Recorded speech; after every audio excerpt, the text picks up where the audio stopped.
কোনো প্রশ্ন আসছে না। সেদিনকে কোথায় ছিলেন? যেদিনকে বিজেপি টিম মার্চ ছিল কোথায় ছিলেন? আপনি কেন নাটক করছেন বলুন না, চিৎকার করার দরকার নেই। আপনি প্রশ্নটা শুনুন। আরে প্রশ্ন করুন না, আমি তো উত্তর দিলাম। নিন্দা করছি তো কি আশ্চর্য, যেটা নিন্দা করছি, অসভ্যতা বলছি, বাঁদরামি বলছি, আমি আর কি বলবো? আপনাদের মাধ্যমে, যেহেতু আজ বিধানসভা অধিবেশনের আপাতত আজ শেষ হচ্ছে, আমি একটা বিষয় বলি, যে বিষয়টি নিয়ে আমি একজন নির্বাচিত বিধায়কের অধিকার খর্ব হচ্ছে বলে আমি একাধিকবার সরব হয়েছি। আজও আমাকে কিন্তু বলতে দেওয়া হয়নি। এটা সরকার পক্ষ এবং বিরোধী, তথাকথিত বিরোধীদের, অর্থাৎ স্পিকার পোষিত বিরোধীদের মিলিত চক্রান্ত। স্পিকার এবং সরকার পক্ষ এমন একটা বিরোধী পক্ষ ঠিক করে দিয়েছেন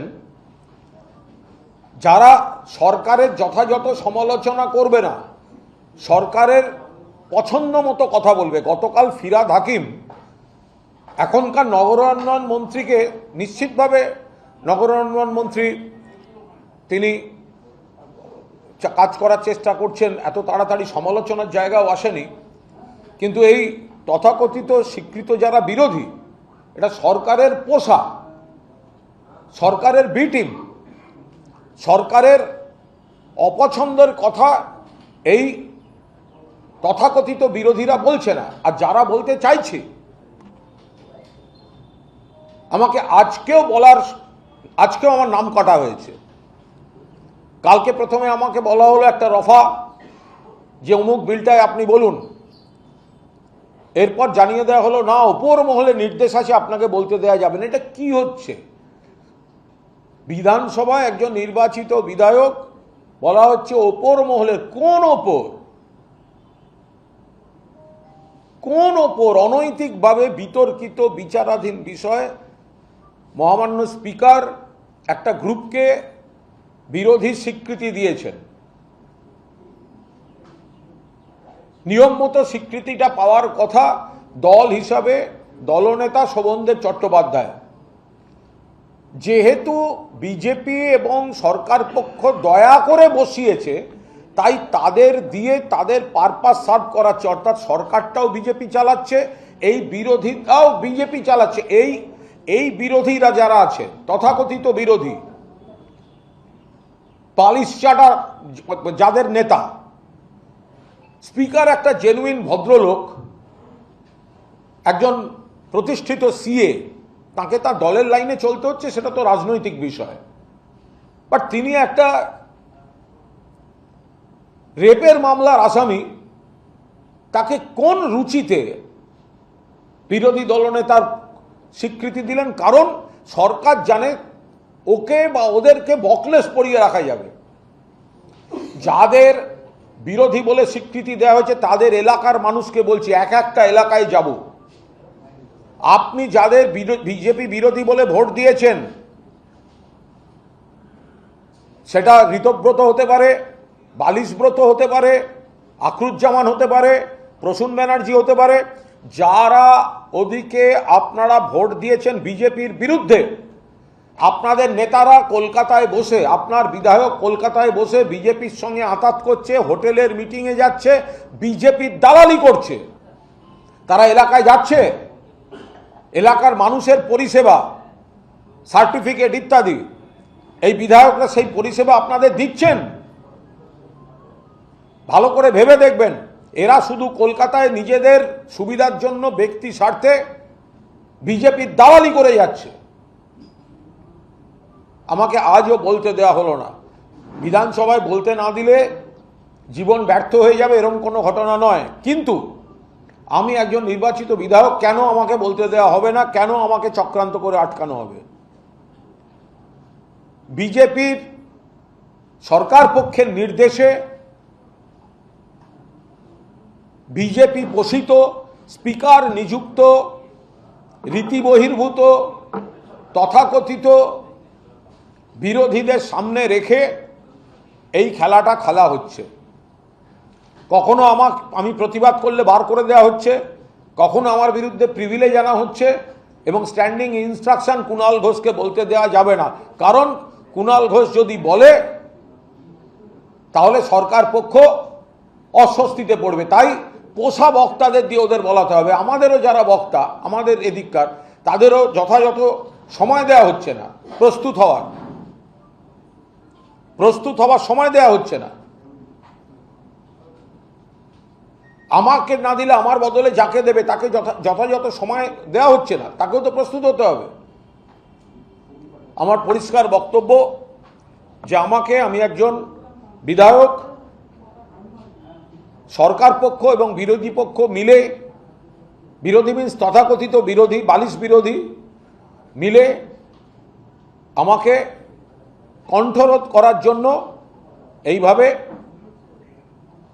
বক্তার তালিকা থেকে আজও নাম কেটে দেওয়া হয়েছে এবং এটা করা হচ্ছে সরকার পক্ষের মদতে। কুণাল ঘোষ ওদের গলার কাঁটায় পরিণত হয়েছে। কিভাবে কুণাল ঘোষের কথা বন্ধ করা যায়, কুণাল ঘোষকে হাউস থেকে বার করা যায়, সেই চক্রান্তটা এখন সরকার আর তাদের বকলেস পরা বিরোধী দু চারটে বেঈমান এই খেলায়, তাদের সবাইকে আমি গদ্দার বেঈমান বলছি না, কারণ অনেককে পুলিশের চাপ দিয়ে, অনেককে অ্যারেস্ট করিয়ে তাদের উপর চাপ সৃষ্টি করা হচ্ছে। কিন্তু 7-8টা বেঈমান, যাদের মুখ্যমন্ত্রী যাদের নামে স্টেটমেন্ট করেছেন, তারা এখন নাকি সব ভালো তৃণমূল সেজে বসে আছে। মুখ্যমন্ত্রীরা বক্তৃতায় তাদের বিরুদ্ধে কোনো শব্দ শোনা যায় না। একটা পোষা বিরোধী শ্রেণী তৈরি করেছে। পশ্চিমবঙ্গ এমন একটা রাজ্য যেখানে শাসক দলটাও বিজেপি নির্বাচন কমিশন করে দিয়েছে, আর স্বীকৃত বিরোধী দলটাও বিজেপি, যেটা পুলিশ দিয়ে নিজেরা করিয়ে নিয়েছে। গণতন্ত্রের নামে বিধানসভায় প্রহসন চলছে। 2, সেবাশ্রয় নিয়ে মাননীয় মুখ্যমন্ত্রী বক্তৃতা করেছেন।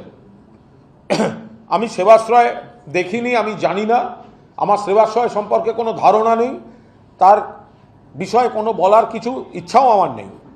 কিন্তু আমার বক্তব্য হচ্ছে, সেবাশ্রয়কে লক্ষ্য করে যে ব্যক্তিকে টার্গেট করা হচ্ছে, তিনি ডায়মন্ড হারবারের সাংসদ, তিনি লোকসভার সদস্য, তিনি বিধানসভার সদস্য নন। যে ব্যক্তি বিধানসভার সদস্য নন, আত্মপক্ষ সমর্থনের কোনো সুযোগ তার নেই, তাকে এইভাবে ইঙ্গিত করে আক্রমণ করা সম্পূর্ণভাবে পরিষদীয় রীতিনীতি বিরোধী। সেবাশ্রয় নিয়ে যদি প্রশ্ন থাকে, বিজেপির তো লোকসভায়, ওখানেও তো কেন্দ্রের বিজেপি, লোকসভায় তো সাংসদ রয়েছে, তো আপনি সেখানে প্রশ্ন করান, কারণ অভিষেক বন্দ্যোপাধ্যায় তো লোকসভার সদস্য, তিনি তো ওখানে অন্তত প্রশ্নগুলো জবাব দিতে পারবেন। আর এখানে যদি কোনো অভিযোগ থাকে, অভিযোগের মতো তদন্ত হবে। কিন্তু বিধানসভার ফ্লোরটা একজন সাংসদের বিরুদ্ধে প্রচারের জন্য ব্যবহার হচ্ছে, যে বিধানসভার সদস্য তিনি নন। আমি আবার বলছি, সেবাশ্রয় সম্পর্কে আমার কোনো ধারণা নেই, তার পক্ষে বিপক্ষে কোনো কথা আমি বলবো না। আমি জীবনে যাইনি, আমার কেউ যেতেও বলেনি, আমার কোনো সম্পর্কও নেই। কিন্তু একজন সাংসদকে রাজনৈতিকভাবে বিধানসভায় টার্গেট করা হচ্ছে, তাকে আত্মপক্ষ সমর্থনের সুযোগ দেওয়া হচ্ছে না। আমি বিজেপিকে বলবো, তাহলে এই ফ্লোরটা ব্যবহার না করে আপনারা লোকসভার ফ্লোর ব্যবহার করুন, যেখানে উনি সদস্য, সেখানে তো উনি প্রশ্নের উত্তর দিতে পারবেন। আর যদি কোনো আইনের প্রসেস বা তদন্ত চলে, সেটা চলবে। কিন্তু বিধানসভার ফ্লোরটা আপনি একজন সাংসদের বিরুদ্ধে ব্যবহার করছেন, যিনি আত্মপক্ষ সমর্থনের সুযোগ নিতে পারছেন না। যারা আমি আবার বলছি, গতকাল যে ঘটনা ঘটেছে দিল্লিতে, ছাত্রদের উপর যে হামলা করেছে বিজেপির কেন্দ্রীয় সরকার, তার তীব্র নিন্দা করছি। গতকাল কলকাতায় মিছিল থেকে যেভাবে কর্তব্যরত সাংবাদিক এবং চিত্র সাংবাদিকের উপর যে হামলা হয়েছে, তীব্র নিন্দা করছি। যারা করেছে তাদের পুলিশ এবং আদালতের যে বিচার রয়েছে, কঠোরতম ব্যবস্থা নেওয়া উচিত। কিন্তু পাশাপাশি আমি এটাও বলছি, যেদিনকে আমাকে বিজেপির একটা পরিচিত নেতা, একটা পরিচিত লোকাল বিজেপির নেতা মমতাদির বাড়ির সামনে ডিম মেরেছিল, সেদিনকে আপনারা মিডিয়া থেকে বলেছিলেন, আমাকে প্রশ্ন করা হয়েছিল, কুণালবাবু আপনার বিরুদ্ধে জনরোষ। তা জনরোষটা শব্দটা প্রয়োগ করার আগে মিডিয়ারও ভাবা উচিত যে অসভ্যতামিকে যদি আপনি বৈধতা দিয়ে জনরোষ বলেন, সেটা যে কোনো কারুর উপর আসতে পারে।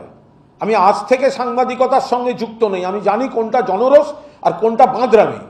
ফলে জনরোষটাকে জনরোষ বলুন, বাঁদরামিকে বাঁদরামি বলুন। কালকে মিডিয়ার সঙ্গে যেটা হয়েছে সেটা অসভ্যতা। কিন্তু আপনারা যখন গত কদিন ধরে তৃণমূলের অমুককে ডিম মারছে মনে হয়নি এটা খারাপ জিনিস?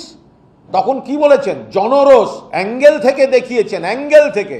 যারা বাঁদরামি করেছে তাদেরকে হিরো করা হয়েছে। কেন মেরেছে আপনারা জিজ্ঞাসা করিয়েছেন। তাহলে আপনাদের যারা পলিসি মেকার, তারা যারা ফিল্ডে কাজ করছেন তাদের বিপদে ফেলে দিচ্ছেন কেন? আমি গতকালের ঘটনা সমর্থন করি না। গতকাল যে রিপোর্টার ফটোগ্রাফারদের মারা হয়েছে, অন্যায় কাজ করা হয়েছে, কি করবেন তারা?